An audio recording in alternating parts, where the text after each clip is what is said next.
Okay, this is the last installment of this short series on resurrection.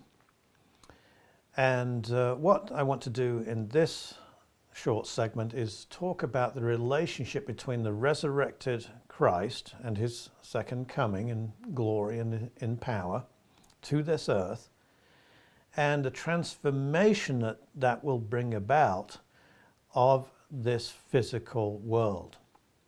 It's going to be a glorious and wonderful transformation. And it's spoken about in many places in the Bible, particularly under the heading of, or the auspices of the golden Davidic messianic kingdom in the Old Testament. It talks about streams in the desert, for example, in the book of Isaiah, and great transformations coming about in the created order when Messiah is present, often under the symbol of the branch.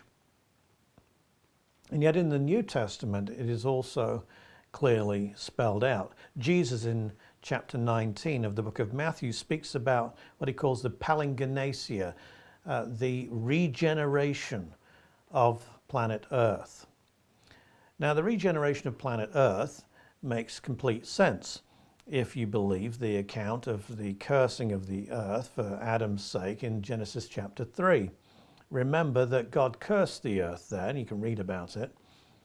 And he says that in the sweat of your brow you're going to work the ground, and it's going to yield to you thorns and thistles.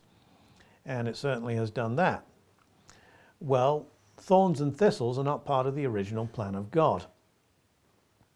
And so when Jesus, the Savior, comes back, he is going to come back in his glorified body as the Lord of Lords and as the King of Kings.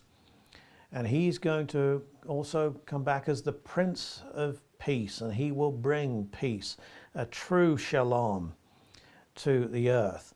That peace will work its way through the entire fabric of creation, back to the weather patterns and the disturbances of the earth's crust, into the animal kingdom, also into the human hearts. And he will set up a reign of peace and righteousness and justice on the earth, the kind of thing that utopians have been seeking and have never been able to achieve. But in the book of Romans, we have an interesting passage here. I think I've spoken about it before, but we're going to quickly go over it because it links the transformation of the physical world with the second coming of the risen Christ. And so let's have a quick look at it. It's in Romans 8, and it starts in verse 18. It runs the way through to verse 25. Paul says this, he says, I consider that the sufferings of this present time, that's all the different difficulties and troubles and tribulations that the saints go through, are not worthy to be compared with the glory that is to be revealed to us. The word glory has the idea of weight, and a weight of wonder and transformation and splendor that awaits us, and in contrast to which our troubles right now are called by Paul in 1 Corinthians a light affliction. Doesn't seem very light, but it is in comparison to what's coming. And he says this, for the creation, the physical world, waits with eager longing for the revealing of the sons of God. The revealing of the sons of God is the transformation that we've already looked at. When Jesus comes, we will be changed. We will be like him, for we'll see him like he is. That's the transformation he's talking about. For the creation was subjected to futility, subjected to bringing forth thorns and thistles and all of the things that it brings forward, all of the dysteleology that's in the world. It was subjected to that it says, not willingly, and not for its own sake, but because of him who subjected it in hope. When God cursed the earth, he also gave Adam and Eve hope.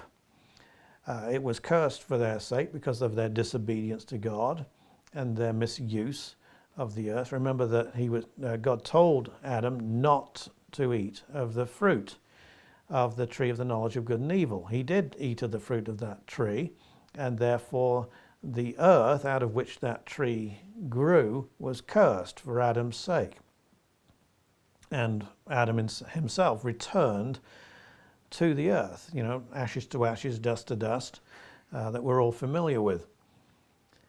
But it says here that the creation itself will be set free from the bondage to corruption and obtain the freedom of the glory of the children of God. There's corruption all around, and yet when Jesus comes back, the resurrected, glorified, imperishable Lord of creation, when he comes back, he is going to set creation free, the animal kingdom, the trees, the plants. He's going to, the one who stopped diseases, the one who was responsible for uttering peace be still to the wind and the waves, and there was a wonderful calm. He will bring that kind of peace to the whole realm of creation and set up his kingdom within this world. And so at that time, he says that the creation is waiting for the deliverance or the change that will happen to the children of God. We've spoken about that. Paul says that Christ is the first fruits, but at the second coming, those who have trusted in Christ, they also will be changed to be like him. And then Paul says this in verse 22, for we know that the whole creation has been groaning together in the pains of childbirth, figurative of course, until now.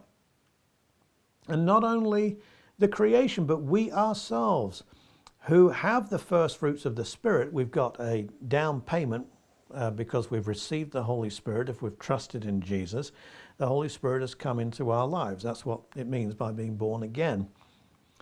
And it says that we groan inwardly as we wait eagerly for adoption as sons. What is this adoption? Here it is, the redemption of the body. Our souls have been redeemed. Our bodies, not so much right now, but they will be. And if we go to the grave and our bodies moulder in the grave and so on, they'll be resurrected. Or God will just make some other bodies from some other earth. It doesn't matter which earth our bodies are made from. It's all the same stuff. And if not, then we'll be changed at the time that he returns. But the redemption of the body is the resurrection of the body, clearly. And he says, for in this hope we're saved. This is something that we're saved to. This is something that we look forward to.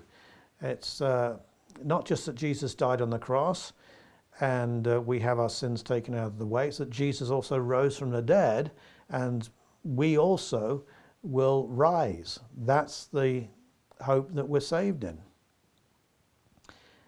And so this whole passage here is speaking about the fact that when Jesus comes back, that will trigger off a resurrection of all of those who are in Jesus, all of those who have trusted in Jesus and been declared righteous by the justice of God.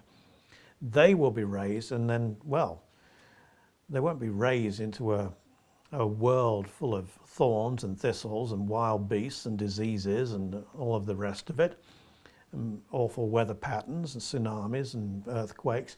They will be raised, and then the environment, the world itself, will be controlled by the presence of the King of the world, the King of earth. He is the one who will suppress the horrid instincts of the the beasts and the animal kingdom. He's the one who will get rid of the parasites and get rid of the ticks and the fleas and all of the rest of the things that the fall has brought about. He is the one who will change the environment. So I hope that you can see that the resurrection of Jesus doesn't just involve our physical resurrection, it also involves the resurrection of the whole planet, the transformation of the whole planet, so that it becomes a fit environment for the sons and the daughters of God. This is something that Jesus will do when he returns. It's because he cares for the physicality of the world. In the Christian worldview, the material world is not second best. It's absolutely what God wants.